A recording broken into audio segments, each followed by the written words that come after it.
നിങ്ങൾ ഇമ്പ്രൂവ്മെൻ്റ് എക്സാമിന് ശേഷം നിങ്ങൾ ഗ്രേഡ് ചേഞ്ച് ചെയ്തിട്ടുണ്ടെങ്കിൽ എങ്ങനെയാണ് SGPAയിലെ ചേഞ്ച് കാണിക്കുക എന്നുള്ളതാണ് പറയുന്നത്. അതൊന്ന് നിങ്ങൾ ശ്രദ്ധിക്കുക. അപ്പം SGPA കാൽക്കുലേറ്റ് ചെയ്യുന്നത് ഇങ്ങനെയാണ്. നിങ്ങൾ ഈ C കണ്ടോ? ഈ C കംപ്ലീറ്റ് സം അപ്പ് ചെയ്യാം. ഓക്കെ, അപ്പോൾ ഞാൻ സം ഓഫ് C എത്രയാണെന്ന് നോക്കാം നിങ്ങൾ.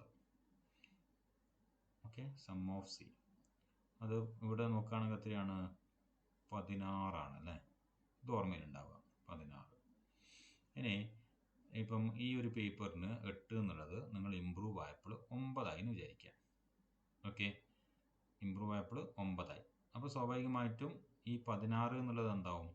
2 × 9 18 ആവും. ക്ലിയർ ആണല്ലോ? നിങ്ങൾ എന്ത് ചെയ്യുക? ആ ഇമ്പ്രൂവ് ആയ സാധനം നോക്കുക, അതിൻ്റെ കൂടെ ഇത് തേച്ചും കൂട്ടുക. 40 + 27 + 24 + 20 + 18 + 18. ഓക്കെ, അതെത്രയാണോ വരുന്നത് നോക്കാം നമുക്ക്.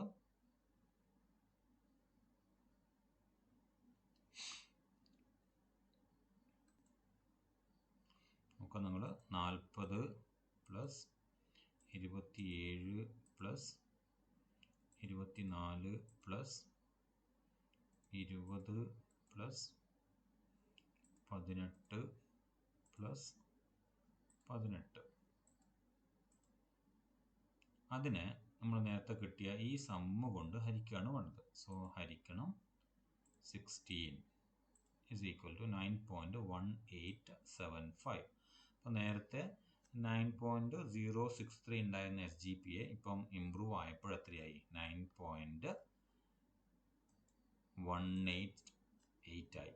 ഓക്കെ, 9.1875 ആണ്. അതിന് റൗണ്ട് ചെയ്യുമ്പോൾ 9.188 ആയി. ഓക്കെ, അപ്പോൾ ഇങ്ങനെയാണ് നിങ്ങൾ കാൽക്കുലേറ്റ് ചെയ്യേണ്ടത്. അതും കൂടെ നിങ്ങൾ SGPAയിൽ എഡിറ്റ് ചെയ്യുന്നിടത്ത് SGPAയും കൂടെ നിങ്ങൾ എഡിറ്റ് ചെയ്യുക. ഓക്കെ, ഇപ്പം ഇതിൽ ഗ്രേഡ് ചേഞ്ച് ആവുന്നില്ല അല്ലേ? ഗ്രേഡ് ചേഞ്ച് ആവണമെങ്കിൽ 9.5ൻ്റെ മുകളിലേക്ക് ഇത് കയറിയാൽ മാത്രമേ ഗ്രേഡ് Aയിൽ നിന്ന് O ആവുള്ളൂ. അപ്പോൾ അത് A+ നിന്ന് O ആവുള്ളൂ. അപ്പോൾ അതുകൊണ്ട് ഗ്രേഡ് ചേഞ്ച് ഇല്ല. ഓക്കെ, ഇപ്പം ഗ്രേഡ് മാറുന്നത് ഇങ്ങനെയാണ്. ഇനി ചിലപ്പം 8.4 നിൽക്കുന്ന ആൾ 8.5 കഴിഞ്ഞാൽ Aയിൽ നിന്ന് A+ ആവും. അത് ഓർമ്മിക്കുക. അതുപോലെ 7.5 to 8.4 എന്നുള്ളതാണ്. അത് എത്രയാണ്? 49 വരെ എന്താണ്? A ആണ്. ഓക്കെ, 6.5 to 7.49 വരെ അത് B+ ആണ്. 6.4ന് താഴെ B ആണ്. അപ്പോൾ ആ ഒരു ലെവലിൽ നിങ്ങൾ കാൽക്കുലേറ്റ് ചെയ്ത് നോക്കുക. ഇങ്ങനെയാണ് ചെയ്യേണ്ടത്. അപ്പോൾ SGPAയും കൂടെ നിങ്ങളതിൽ എഡിറ്റ് ചെയ്യുക ഇതേ കാൽക്കുലേഷൻ വെച്ചിട്ട്.